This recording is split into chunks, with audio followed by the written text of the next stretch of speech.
Bonjour la compagnie, chers collègues, chers amis. Alors je vais vous faire cette petite vidéo de pré-rentrée sur différents points pour bien commencer l'année avec Smart School, comment préparer sa rentrée. C'est parti. Alors la raison pour laquelle j'ai pas de caméra, c'est parce que j'ai mon micro juste devant mon gros pif et que si j'avais une webcam, on ne verrait pas ma tête. Deuxième chose, bah voilà, j'ai pas le matos. Alors, termes de cours, première chose, hein, les cours. C'est quoi les cours sur Smart School? Maintenant on connaît, hein.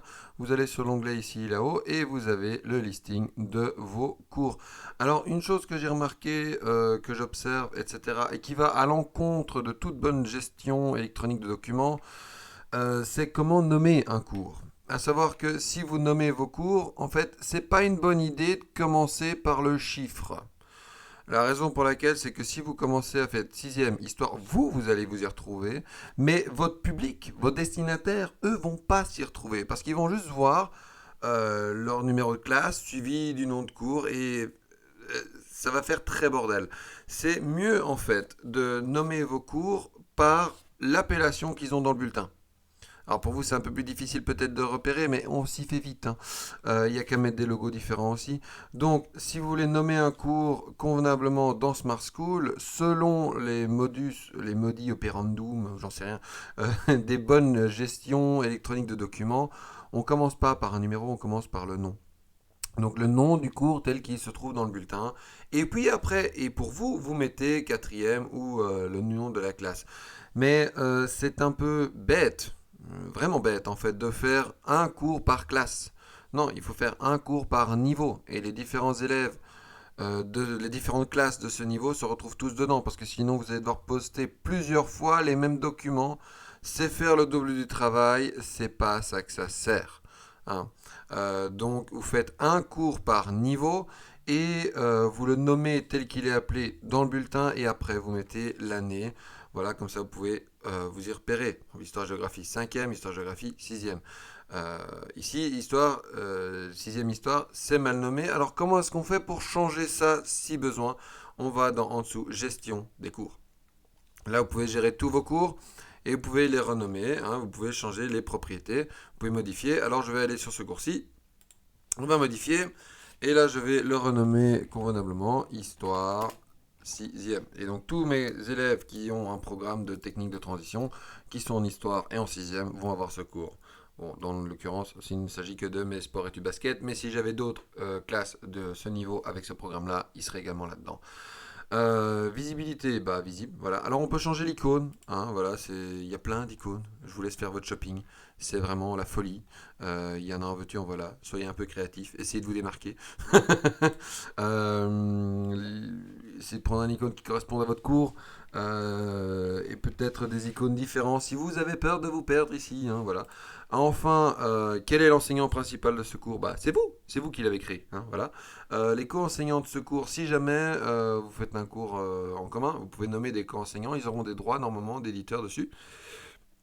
Et enfin, quels sont les membres de ce cours? Alors là, vous pouvez sélectionner les membres. Vous voyez que là, j'ai sélectionné la classe elle-même. Et ça, c'est la bonne chose. C'est la classe à laquelle je donne cours. C'est la bonne chose à faire. Et pourquoi est-ce que c'est la bonne chose à faire? Je vais vous montrer. Alors ici, vous arrivez sur la sélection des individus. Alors vous pouvez aller sélectionner une classe. Voilà, et vous la sélectionnez et vous l'ajoutez. Vous ajoutez, comment est-ce qu'on fait ici? Tout ajouter? Non. Là, vous voyez, j'ai ajouté les élèves individuellement. Mais ça, c'est pas très bon à faire. Pourquoi? Parce que le problème, c'est que surtout en début d'année, hein, les élèves, ça va, ça vient, hein. Là, j'ai encore la vieille composition scolaire de l'année passée, mais on se rappelle, au début d'une année, dans une classe, il y a des élèves qui se rajoutent, il y a des élèves qui partent, il y a un certain turnover encore jusqu'au mois d'octobre au moins. Et pour pas devoir aller chaque fois manuellement aller sélectionner l'élève qui a été ajouté ou etc., vous sélectionnez la classe qui vous concerne. Comment est-ce que je fais pour ajouter juste la classe? Je vais aller dans élèves, premier degré, première année, je choisis. Il n'y a pas moyen de simplement faire. Non? Comment est-ce que je fais encore? Je suis malin, hein, moi, mais je suis malin, hein, je suis là en train de vous donner des leçons, hein, mais je ne sais plus comment faire, hein. Alors, 6 TT sport, voilà. Ah bah voilà, tout simplement comme si j'appuie sur plus. Alors je vais faire une autre classe parce que c'est celle qui est là, hein. ST, non, TQ, ST. Voilà, donc ça c'est par exemple les bioesthéticiennes. Ça n'a pas de sens qu'elles soient dans le même cours parce qu'ils n'ont pas le même programme. Donc je préfère avoir deux cours différents pour ça, mais là je peux tout simplement les rajouter. Et en rajoutant cette classe-là, plutôt que les élèves, eh bien, je m'épargne beaucoup de maux de tête à la rentrée, c'est-à-dire que je n'aurai pas besoin d'aller individuellement vérifier si les élèves sont bien. Et même si je garde les mêmes attributions l'année prochaine, eh bien, j'ai qu'à la laisser là, la classe. Et c'est bon, elle sera mise à jour par notre équipe Smart School. C'est magnifique. On peut enregistrer. Enfin, une fois que vous avez donc renommé convenablement vos cours pour la facilité de navigation de vos élèves et que vous avez choisi vos élèves et que vous avez confirmé que tout était bon, n'oubliez pas de nettoyer les annonces qui se trouvent ici et les documents que vous avez mis parce que vous n'avez peut-être pas envie que vos élèves soient bombardés par les documents. Alors, il y a deux méthodes, hein, je dirais il y a même deux écoles.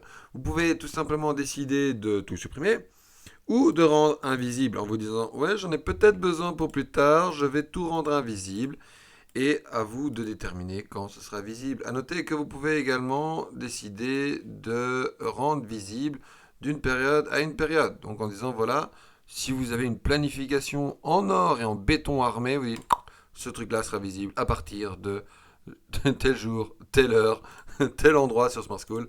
Voilà. Donc n'oubliez pas de rendre les documents invisibles au minimum. Hein, au minimum pour que tout soit pas chargé. Si certaines annonces vous dites oui mais j'aimerais bien garder la mouture de l'annonce et pas devoir la jeter, eh ben même combat. Vous voyez ici j'ai plein d'annonces invisibles que j'ai décidé de garder. Voilà.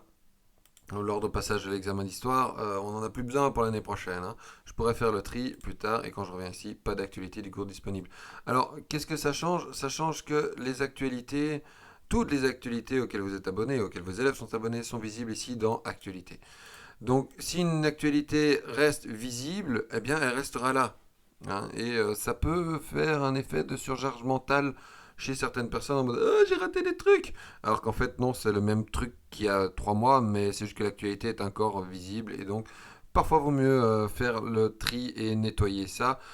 Si vous voulez pas supprimer, vous pouvez tout simplement rendre invisible et garder vos documents et vos annonces tels qu'ils sont. Alors, autre chose, la barre de navigation ici sur le côté mérite parfois d'être éclaircie. J'ai mon chat qui vient de sauter sur le bureau. Alors, ici, vous voyez, je n'ai pas une longue barre kilométrique parce qu'il y a plein de choses que j'utilise pas. Alors, par exemple, ici même synthèse, j'utilise pas en fait. Je me suis dit peut-être que j'utilise, mais non, je me suis dit que je ne vais pas utiliser au final. Donc, là, vous allez dans Options du cours, vous cliquez sur Navigation du cours et ça vous permet de gérer les modules disponibles dans votre cours. Vous n'utilisez pas le module exercice, eh bien supprimez-le. Ça sert à rien hein, de garder les trucs que vous n'utilisez pas. Ça alourdit vraiment. Et alors vous pouvez les renommer aussi. Hein. Vous voyez qu'ici ce que j'ai appelé ici synthèse, c'est en fait le wiki. Et là il y a mon chat qui essaie de manger le fond de mes frites. Voilà, vous pouvez renommer, vous pouvez les mettre en anglais, en néerlandais, en grec, en russe, en ce que vous voulez, en chinois. Mais vous pouvez aussi les rendre invisibles, les désactiver en fait. Et quand vous faites ça, pouf, vous avez quelque chose de moins ici. Et ça allège vraiment la navigation pour les élèves. Smart School, c'est un gestionnaire électronique de documents et donc il faut faire attention à la personne à laquelle on s'adresse pour bien gérer la répartition des documents. Alors je vais vous montrer deux, trois petites choses encore ici. Notamment par rapport à la messagerie. Dans les messages, on a la lettre de rentrée de Monsieur Dauphin et les messages de Madame Debu qui sont arrivés pendant l'été. Et là, c'est simple, j'ai pas eu beaucoup d'autres messages. Mais pendant l'année, il y a plein de messages qui tombent et puis c'est parfois pas facile de trouver le mail de Francine hein, ou un mail de Monsieur Dauphin. Donc, qu'est-ce qu'on fait? On crée un message, une boîte à messages intelligente, un dossier intelligent qui filtre pour vous. Pouf! Voilà, ici, j'ai les rappels, j'ai tous les mails tous les messages Smart School qui m'ont été envoyés par Madame Debu. C'est magnifique. Je peux faire pareil pour Monsieur Gustin, vu que je fais partie de l'équipe Smart School. Pour Monsieur Dauphin, vu que je suis membre, je suis membre du personnel. Monsieur Soutard, parce qu'il nous envoie souvent des nouvelles. Madame Legrain, voilà. Alors, comment est-ce qu'on crée un dossier intelligent? Parce qu'il n'y en a pas de base, hein, c'est à vous de les ajouter. Et c'est beaucoup plus pratique que ces trucs-là, hein, parce que ça, c'est les trucs où vous devez aller vous mettre manuellement les mails dedans. C'est un boulot de dingue. Ça rend fou. Donc, Vous cliquez ici en bas sur ajouter, vous faites ajouter un dossier intelligent. Non pas un dossier intelligent. Alors celui-ci, on va l'appeler, comment est-ce qu'on va l'appeler? Donnez-moi un nom. On va l'appeler Napoléon. Voilà, Napoléon. Alors Napoléon, il se trouve ici. Vous l'avez juste au-dessus de Prout. Et Napoléon, on va lui donner des règles. Donc gérer le dossier intelligent. Hop, configuration avancée, dossier intelligent. On peut aussi faire comme ceci, hein. Voilà, par ici. Et on peut modifier les règles du dossier intelligent par ici, mais c'est pas ça que je faisais il y a 2 secondes. Donc pour pas vous perdre, on va sur le dossier, il y a la petite molette qui est là, et vous faites gérer le dossier intelligent, et là vous pouvez rajouter des règles. Alors on va rajouter des règles, et alors les règles, en fait, plus il y en a, moins il y aura de mails dans votre truc. Donc c'est mieux d'avoir un minimum de règles, parce que les règles sont, on va dire, s'affinent mutuellement. Donc si vous faites par exemple une règle pour recevoir tous les mails de Monsieur Dauphin, et vous dites, ah ben j'aimerais avoir dedans et les mails de Monsieur Dauphin et les mails de Madame Dupuis, ça va pas être possible parce qu'en fait il va prendre les mails qui vous seront envoyés et par Monsieur Dauphin et Madame Dupuis, ce qui est informatiquement impossible, mais ça l'ordinateur il le comprend pas parce que l'ordinateur il est con. Voilà, donc vous pouvez décider que l'expéditeur, le destinataire, etc. Ici on va faire un truc pièce jointe. Voilà, je veux que s'il y a une pièce jointe, euh, voilà, je sais pas moi. Est-ce qu'on peut tout simplement faire comme ça? Contient une pièce jointe? Non, il faut 3 caractères. Bon, voilà. Si la pièce jointe, si on a un mail avec une pièce jointe qui contient, on va dire rentrée, voilà. Hop, hop. On va recliquer sur Napoléon. Et là, j'ai les lettres de rentrée. Donc, ça veut dire que s'il y a un mail dans lequel j'ai une pièce jointe qui est nommée rentrée, elle va être filtrée automatiquement dans mon dossier Napoléon. Alors, j'ai quoi dans Prout? Bah, j'ai Madame Debu. C'était un test. Voilà, désolé Madame Debu si vous voyez cette vidéo. Hein, voilà. Voilà, donc ça c'est comment créer des dossiers intelligents pour faire le tri. Ici j'en ai fait un conseil de classe. Alors comment est-ce que j'ai fait? Bah, j'ai fait en sorte que je crois que c'était... si dans le contenu il est mis conseil de classe, eh bien alors je veux les mettre là-dedans. Ça permet de pré-trier vraiment le truc. Ici pareil, si dans le contenu on parle des baskets, dans le contenu du mail, eh bien boum, j'ai alors les messages qui les concernent qui sont là. Voilà. Euh, Ok, maintenant que ça s'est éclairci, autre chose dont je voulais vous parler, à savoir les paramètres de notification, on y arrive dans une minute, mais les groupes personnalisés. Parce que si vous allez ici en haut sur votre petite photo et vous cliquez sur profil, vous avez ici quelque chose qui s'appelle mes groupes. Et là, vous pouvez créer des groupes en fait. Hein, donc, je sais, voilà, ça c'est encore un test que j'ai dû faire. Mais ici, vous avez par exemple un groupe que j'ai créé, Équipe Smart School. Alors, il y a des utilisateurs. On a Mathieu Gustin, Corinne Laval, Mathieu Lemaître, Alain Maréchal, paix à son âme. Je vais malheureusement devoir le supprimer voilà, de la liste. Et Monsieur Pirard Vincent. Voilà, donc ces membres-là font partie de l'équipe Smart School avec moi. Ce qui fait que maintenant, si je veux écrire un message qui les concerne, eh bien, au lieu de devoir écrire M pour Mathieu, par exemple ici, hein, je fais M, j'attends, il charge, non, voilà. Et bien après, je dois aller chercher Mathieu. Je peux tout simplement taper Smart School ici et il trouve la équipe Smart School. Il y a même ici quelque chose ici qui s'appelle Team Smart School. Mais bon, ça c'est le groupe personnalisé que moi j'ai créé. Et voilà. Alors pourquoi est-ce qu'il me fait rouge? Il n'y a pas vraiment qu'il fasse rouge. Mais donc, vous pouvez donc créer vos groupes comme ça. Si vous communiquez souvent avec la même personne ou une partie de la classe dans le cadre d'un travail, voilà, pour des annonces, ça peut être très pratique si votre classe est coupée en deux.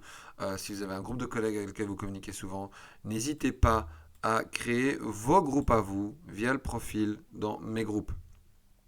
Hein. Autre astuce, bah, les notifications. Hein. Donc les notifications, ça c'est juste un rappel. Vous pouvez donc cliquer ici sur paramètres de notification et demander à ne pas être embêté le samedi et le dimanche. Normalement, ça c'est par défaut. Vous pouvez demander à ne pas être embêté au-delà de 18h et 17h. Vous pouvez aussi demander à ne recevoir aucune notification par email, aucune notification via l'application et uniquement dans le navigateur. En ce qui me concerne, par exemple, vous voyez, même mon téléphone ne m'envoie aucune notification. La raison pour laquelle je fais cela, c'est parce que je suis suffisamment addict à mon téléphone. Voilà, j'ai pas besoin que mon téléphone me rappelle que je dois le consulter, je le fais suffisamment moi-même. Et donc les notifications sont par contre envoyées dans le navigateur. Quand j'ouvre ici, je vois hop, notification, Bon, pour l'instant, j'en ai pas. Mais donc, n'oubliez pas de paramétrer ceci pour avoir la paix quand vous voulez. Et pensez également à ne pas envoyer des messages aux élèves hein, la veille au soir d'un devoir qui doit être rendu. Voilà. Euh, à 23h35 quand il doit quand il doit rendre un devoir le lendemain matin. Alors, maintenant, il y a encore une dernière chose dont je vais vous parler. Vous pouvez créer des documents sur Smart School. Donc, comment est-ce qu'on fait ça? Vous allez dans Vert et vous allez sur Mes documents. Dans Mes documents, vous pouvez créer des documents. Alors, pour faire ça, vous devez d'abord aller sur votre petit nom. Vous devez cliquer sur votre nom. Hop, voilà ici. Et une fois que vous avez cliqué sur votre nom, vous avez un petit plus qui apparaît. Avec ce petit plus, vous pouvez créer des fichiers Word, créer un fichier Excel, créer un fichier PowerPoint. Et également, tous les élèves peuvent le faire. Et voilà. Une fois que vous avez créé un document qui est ici, vous pouvez même l'uploader, hein, je crois. Voilà, vous pouvez uploader un fichier. Une fois que vous avez uploadé un fichier là-dedans, vous pouvez, ça peut vous servir de cloud en fait. Hein. Et donc, quand vous voulez uploader après un document sur votre cours, eh ben, vous pouvez, au lieu de devoir le tirer de votre clé USB, de votre ordinateur, vous pouvez directement le prendre depuis cet endroit-là. Donc, ça peut être pratique. Hein. Voilà. Vous voyez, chez moi, c'est vide, complètement vide. Je n'exploite pas cette fonctionnalité comme il le faudrait. Mais bon, la vie est longue et dure et il faut apprendre. Voilà, donc ça c'était un petit tour des choses à voir, à faire pour faire une rentrée en bonne et due forme. Je suis désolé que la vidéo dure désormais 16 minutes 24 secondes. Je vous souhaite une excellente rentrée. Donc pour rappel, nous avons parlé de le fait de renommer convenablement ses cours, de choisir ses élèves, de nettoyer les documents et les annonces qui se trouvent dans vos cours, d'éclaircir la barre de navigation de votre cours, comment construire un dossier intelligent, comment créer des groupes personnalisés, comment gérer vos notifications et comment accéder à vos documents comment en créer dans Smart School. C'est tout pour le moment. On arrive à 17 minutes très précisément. Je vais couper l'enregistrement à cet endroit-là. Gros bisous et bonne rentrée.